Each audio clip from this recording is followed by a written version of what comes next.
Dan menduga dengan kemanusiaannya. Menduga. Ya Allah, apa Allah nggak tolong saya? Jadi kalau Anda ada kalimat seperti itu, bukan cuma Anda, yang dulu sudah ada. Tapi ternyata itu nggak tepat.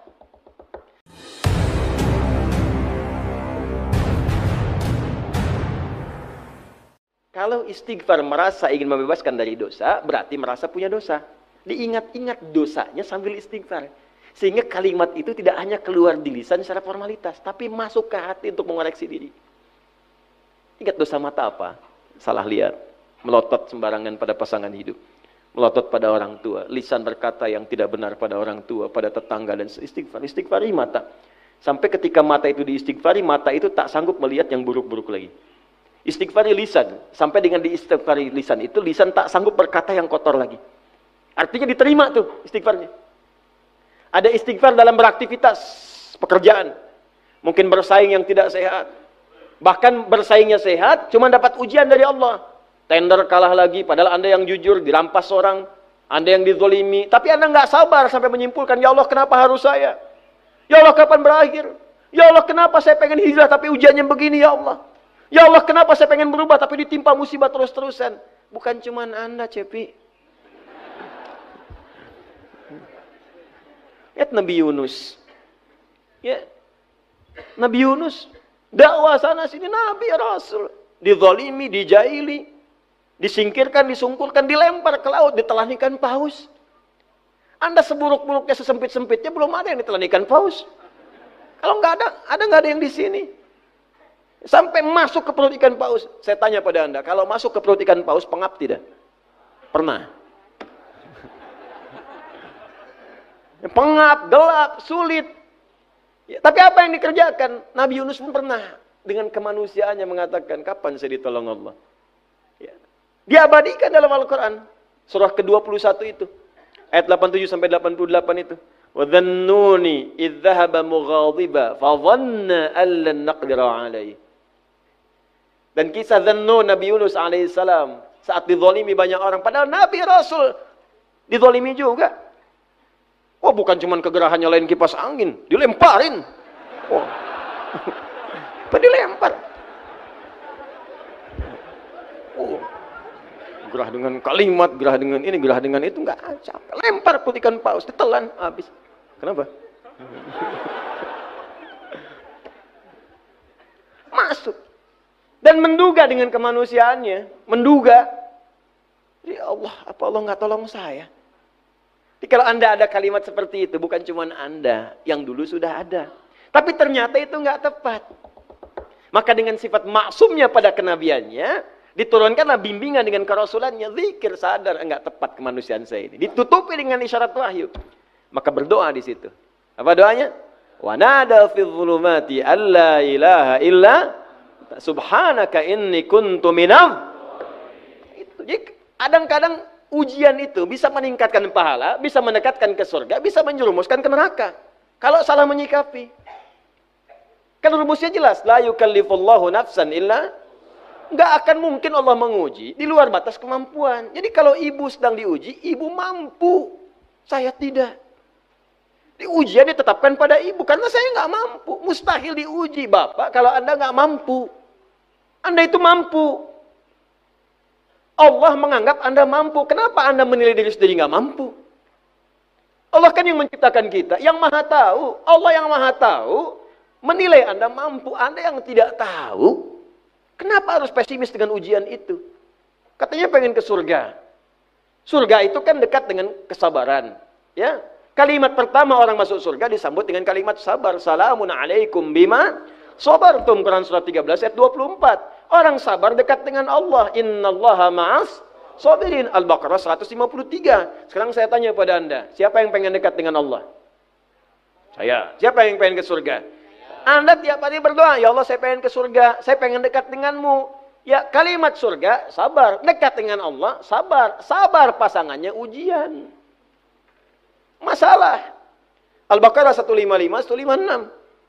Ya, wa lanabluwannakum bisyai'in minal khawfi wal ju'i wa naqsin minal amwali wal anfusi wath thamarat wa basyiris sabirin.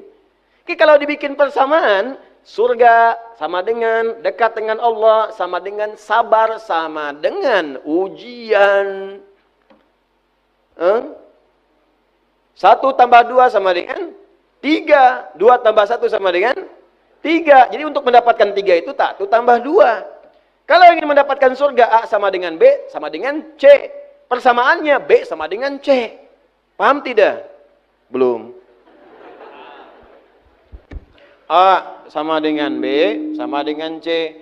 Maka diturunkan rumusnya di matematika. Kalau begini berarti formulanya B sama dengan C. Anda ingin surga, surga sama dengan dekat dengan Allah. Dekat dengan Allah sama dengan sabar. Sabar sama dengan ujian. Maka persamaannya turunkan untuk mendapatkan surga sama dengan mesti lewat ujian. Untuk dekat dengan Allah sama dengan mesti ujian. Untuk sabar harus lewat ujian. Jadi ternyata ketika Anda pengen ke surga dikabulkan oleh Allah. Ya Allah, aku pengen ke surga. Oke. Surga sama dengan ujian. Oh, dikasih ujian. Mau ke masjid? Wah, tampil bagus, pakai Ferrari. Masya Allah. Baju paling bagus, sepatu bagus, sholat. Baju tahiyatul masjid, keluar pulang, hilang. Nah, surga. Coba. Pilih sendal atau surga? Hah? Sendal apa surga? Nah, sekarang Allah berikan Anda ujian, Anda marah-marah pada ujian. Mana sendal saya? DKM nih, oh DKM. Nah ini, rumusnya pakai, sabar. Sabar bukan diam, sabar mempelajari. Jadi banyak orang gak lulus ujian itu bukan karena gak mampu, karena gak belajar. Coba lihat di kampus-kampus, bukan karena gak mampu, gak belajar. Di sekolah gak belajar. Jadi kalau di sekolah aja gak lulus, bagaimana di kehidupan? Anda bisa melamar anak orang lain, menghidupi diri aja belum mampu. Bagaimana kita mencapai yang besar-besar kalau pribadi kita gak dirubah cara pandangnya? Karena nggak belajar, maka pelajari dulu. Rumus mendapati ujian ini, belajarnya pada sabar. Rumus sabar turunannya apa di Quran? Sabar itu bukan diam. Sabar mempelajari bagaimana cara bersabar. Maka di antara fikih ujian itu satu, pelajari rumus-rumusnya. Misal Quran surah kedua ayat 286. La yukallifullahu nafsan illa wus'aha. Quran surah kedua di akhir di pertengahan ayat 185. Yuridullahu bikumul yusra wala yuridu bikumul. Ya, ditambahkan di alam nasrah. Inna ma'al usri. Pakai ini, jadi mudah menghadapi ujiannya. Jadi ketika kita mendapatkan ujian, itu bagian dari kenikmatan yang bisa kita dapatkan dari Allah Subhanahu wa Ta'ala. Kalau cara pandangnya benar. Jadi kalau Anda merasa, oh Allah menguji karena mampu. Kalau nggak mampu, nggak akan diuji. Jadi ringan hati kita menghadapinya. Tapi nggak usah pakai pasang status segala. Memang aku yang mampu, Ustadz Adi pun tidak. Dia bohong. Kemudian bawa ringan, bahasa psikologinya begini. Ketika ada ujian, pasti selesai. Itu maksudnya inna ma'al usri yusra, pasti selesai. Nggak ada yang nggak ada solusinya. Pasti selesai, pasti beres. Itu akan ringan. Tinggal nanti ikhtiar. Ya. Nah, sekarang kembalikan ke konteks tadi. Semua yang kita lakukan dalam kehidupan, coba saat ini istighfari. Istighfari. Tapi sampai diingat-ingat. Dosanya apa? Mudah-mudahan semua lulus nih. Ya, insya Allah. Makanya dimulai dari sekarang. Begitu keluar dari sini bikin kurikulum selama sebulan ini coba koreksi diri, istighfari. Nah, termasuk tadi mungkin yang tender Anda, yang diambil orang bukan cuma Anda. Nabi Yunus dulu begitu. Dakwah ke sini ke situ dilempari sampai masuk ke perut ikan paus. Tapi yang paling menarik ketika diselamatkan oleh Allah, beliau berpikir istighfar. Begitu istighfar diselamatkan. Ayat 88-nya, kalimatnya, fastajabna lahu. Kami jawab doa. Yang paling menarik kalimatnya bukan kami selamatkan dari ikan paus. Bukan Allah mengatakan fanajjainahu minal hut, tapi minal ghammi. Wa kadzalika nunjil mu'minin. Kami selamatkan dari kesempitan, kegelapan yang menaunginya. Jadi ada orang yang walaupun nggak masuk ke perut ikan paus, suasananya sama. Tiba-tiba harta hilang ditipu orang, gelap. Walaupun nggak masuk ke perut ikan paus, pengap, makan susah, jalan lunglai. Ada yang begitu? Zikirnya pakai zikirnya. La ilaha illa anta subhanaka inni kuntu minadh dhalimin. La ilaha illa anta subhanaka inni kuntu minadh. Mungkin itu selama ini pekerjaan susah didapatkan. Selama ini sulit bergaul dengan orang karena ada bagian-bagian tubuh kita yang belum selesai. Ya. Zikir ketika sakit ada. Zikirnya Nabi Ayyub alaihissalam. Wa Ayyuba idz nada rabbahu anni masani yadhurru wa anta arhamur rahimin. Allahumma anni masani yadhurru wa anta arhamur rahimin. Sekarang musim-musim sakit, corona dan sebagainya. Ada ujian-ujian. Sedangkan penyakit itu kan mendekatkan pada ampunan Allah salah satunya. Bukankah orang sakit itu sering istighfar? Ya, kalau dengan sakit belum istighfar juga, dikasih lagi yang lebih tinggi supaya tahu ada Allah. Sampai dipaksa menyebut nama Allah. Ayo, istighfar, zikir seperti Nabi Ayub melakukannya. Itu bulan-bulan ini perbaiki diri. Cek-cek lagi hubungan dengan sekitaran. Ya, saya pun tidak malu untuk mengatakan saya minta maaf. Selama ini saya pasti banyak salah kepada semuanya.